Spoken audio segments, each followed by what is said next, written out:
Sakshi there. I am Juliet there. Today is my topic is human body system.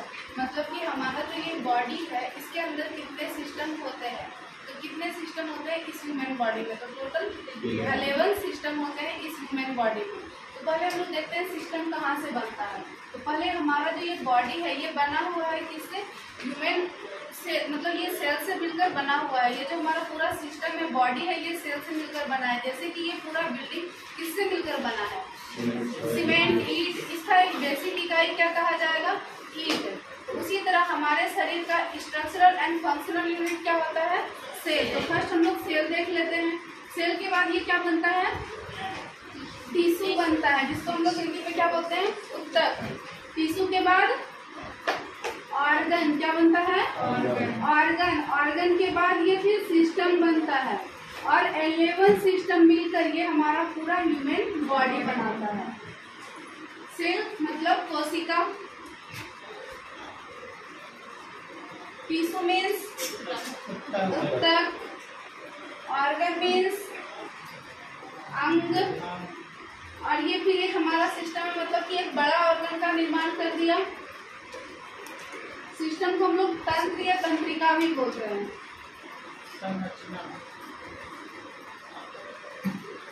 उसके बाद फिर हमारा human body यानी कि शरीर हो गया पूरा बॉडी। तो ये सेल से हमारा टिश्यू बनता है, टिश्यू से ऑर्गन, ऑर्गन से सिस्टम, और सिस्टम से ह्यूमन बॉडी बन गया। तो पहले हम लोग सिर्फ सेल के बारे में छोटा सा नॉलेज जान लेते हैं। ये जो सेल है हमारे, ये पूरे बॉडी का हमारा स्ट्रक्चरल एंड फंक्शनल यूनिट है।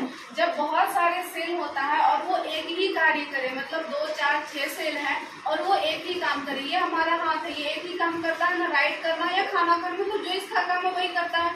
क्या इसका काम ये पैर से चलने का काम है, तो कोई हाथ से चलेगा क्या, नहीं चलेगा। पैर का काम है चलना, तो क्या वो पैर से राइट कर सकता है, नहीं कर सकता है। अपवाद में 1-2 कुछ होते हैं जो कि हैंडीक्राफ्ट होते हैं, उनके लिए वो अपवाद में है।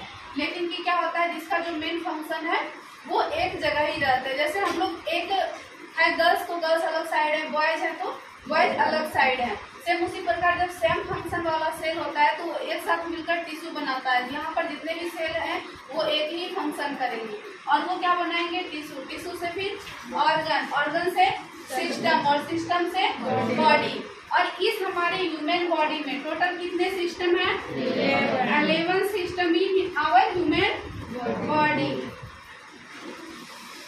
ह्यूमन मतलब तो समझ रहे हैं ना। पहला कौन कौन सा सिस्टम होता है, मतलब हम लोग जो खड़े हैं, हम लोग जो चल रहे हैं, इसके अंदर कौन कौन सा हमारा सिस्टम होता है। फर्स्ट हुआ हमारा डाइजेस्टिव सिस्टम। कौन सा, डाइजेस्टिव सिस्टम। दूसरा आएगा respiratory system.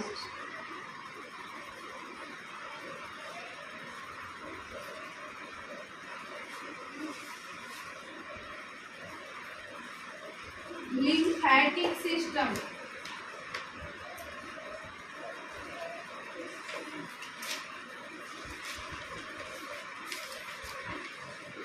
Integumentary system.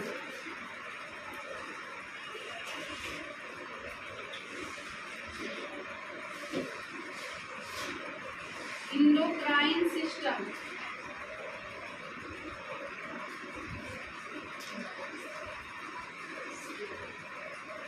Nervous system.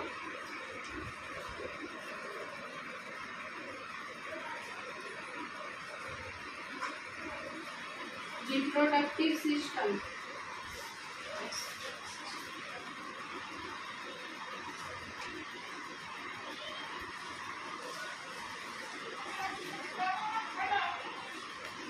Cardiovascular system.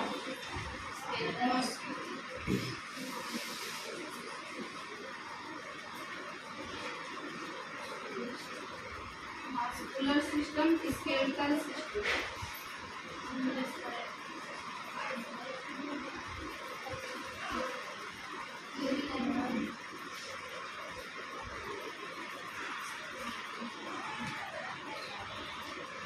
And lastly excretory system. ये टोटल हमारे क्या है 11 सिस्टम इन आवर अंदर ये टोटल कितने सिस्टम होते हैं?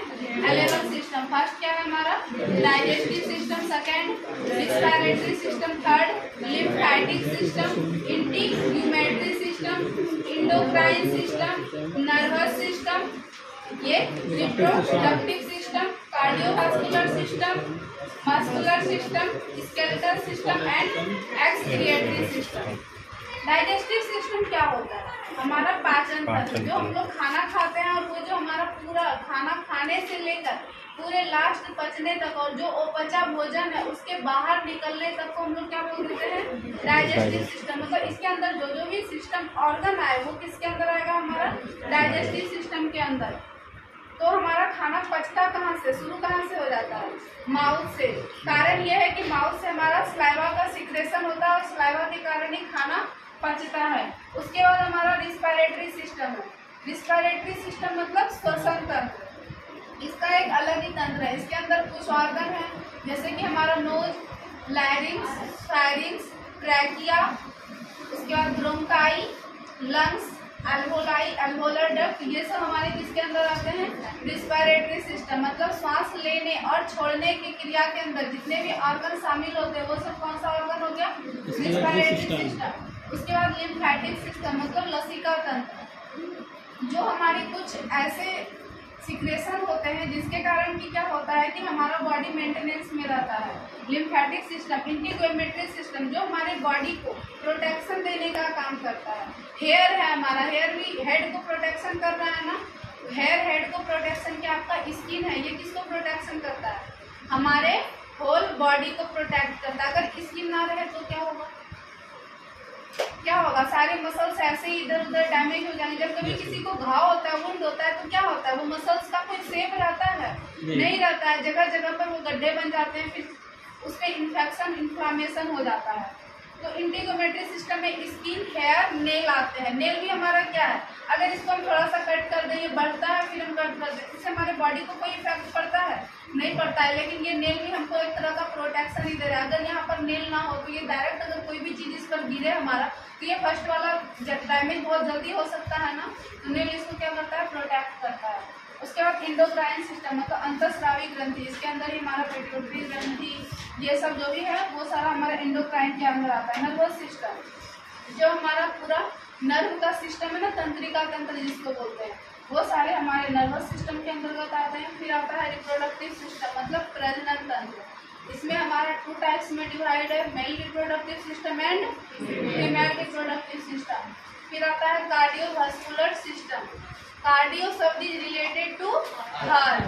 अब हार्ट का ही एक पूरा अलग सिस्टम बना दिया है क्योंकि इसका संरचना क्या है? बहुत जटिल है। इसी के अंदर ब्लड आता है, डीऑक्सीजनेटेड ब्लड, और क्या होता है? पंप होके यहीं से फिर होल बॉडी में सप्लाई करता है। ये हमारा है कार्डियोवास्कुलर सिस्टम। इसके अंदर सिर्फ और सिर्फ एक ही ऑर्गन आते हैं, वो क्या है? हार्ट है। उसके बाद मस्कुलर सिस्टम मतलब जो हमारा मांस वाला सिस्टम है ना, वो हमारा कौन सा सिस्टम हो गया? Muscular system. मतलब होल बॉडी में जहाँ जहाँ भी हमें मसल्स दिखते हैं, सेल से मिलकर ही तो मसल्स बनाना, वो सबका एक अलग सिस्टम है। अगर इसके साथ हम आर्टरी पढ़ने लग जाए तो क्या ये समझ में आ पाएगा? नहीं आ पाएगा। फिर हमें ये भी नहीं पता चल पाएगा कि हम लोग कैसे इंजेक्शन कौन से मसल्स में डालते हैं, कौन से लेयर में डालते हैं। फिर आता है हमारा स्केलेटल सिस्टम। स्केलेटल सिस्टम ये है हमारा कि जितने भी बोन है इसके अंदर, छोटे या फिर बड़े बोन, सारे बोन हम किसके अंदर पढ़ते हैं? स्केलेटल सिस्टम के अंदर पढ़ते हैं। उसके बाद एक्सक्रिएटरी।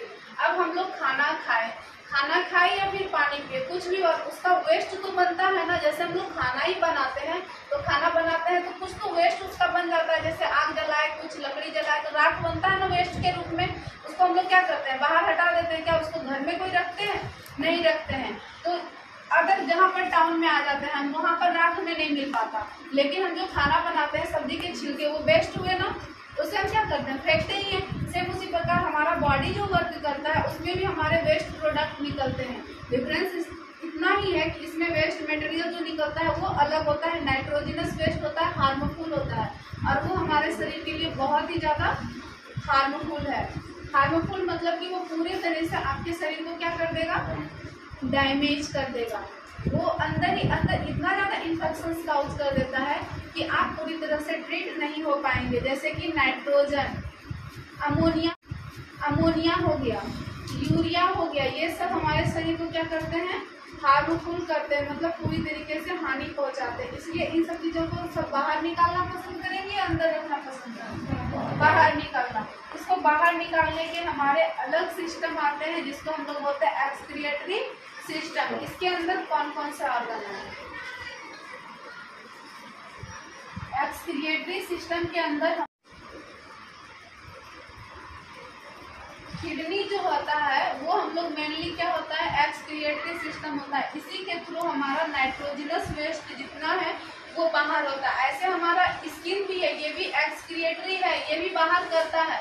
जो हमारा पसीना निकलता है या नहीं निकलता है, तो वो किसके थ्रू निकलता है, स्किन के थ्रू। और जब वो कपड़े पे लगता है तो देखिएगा व्हाइट लग जाता है पूरी तरीके से, उससे भी निकलता है। लेकिन जितना हमारा किडनी छानता है, फिल्टर करता है ना, ये हमारा स्किन फिल्टर नहीं कर पाता। ये बस पसीना चल गया, थोड़े हार्मफुल प्रोडक्ट इधर से भी बाहर हो जाते हैं, लेकिन जितना ज़्यादा किडनी बाहर करता है उतना ज़्यादा कोई अदर ऑर्गन नहीं कर पाता। हमारा रेक्टम भी वेस्ट करता है, जैसे कि हमारा स्टूल पास आउट होता है, उसके थ्रू भी कुछ नाइट्रोजनस वेस्ट बाहर आते हैं, लेकिन ज़्यादा मात्रा में नहीं आ पाते। तो एक्सक्रिएटरी सिस्टम में हमारा किडनी आ गया, उसके बाद ब्लैडर, यूरिनरी ब्लैडर, फिर यूरेथ्रा, ये सब ऑर्गन जो है हमारा ये किसके अंदर आएगा, एक्सक्रिएटरी सिस्टम के अंदर। यहाँ तक सिस्टम समझ गए एक शॉर्ट कि क्या होता है पहले ये सब सिस्टम, सबको समझ में आ गया? कोई प्रॉब्लम? क्वेश्चंस करें हम? अनुज, डाइजेस्टिव सिस्टम क्या होता है?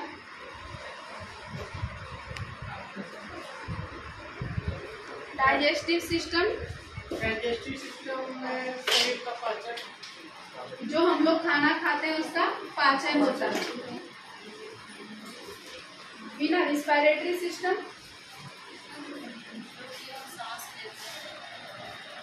सांस लेना और छोड़ने के अंदर जो भी हमारे ऑर्गन शामिल होते हैं वो सारे किसके अंदर आते हैं, रिस्पिरेटरी सिस्टम के अंदर आते हैं। ठीक है, आगे आप लोग को सबको समझ में, किसी को ऑर्गन में कोई प्रॉब्लम? सारा सिस्टम तो समझ गए क्या होता है। अब बाकी जितने भी ऑर्गन होते हैं हमारे इसी के अंदर आता है। हेयर, नेल और स्किन कौन सा सिस्टम के अंदर आएगा?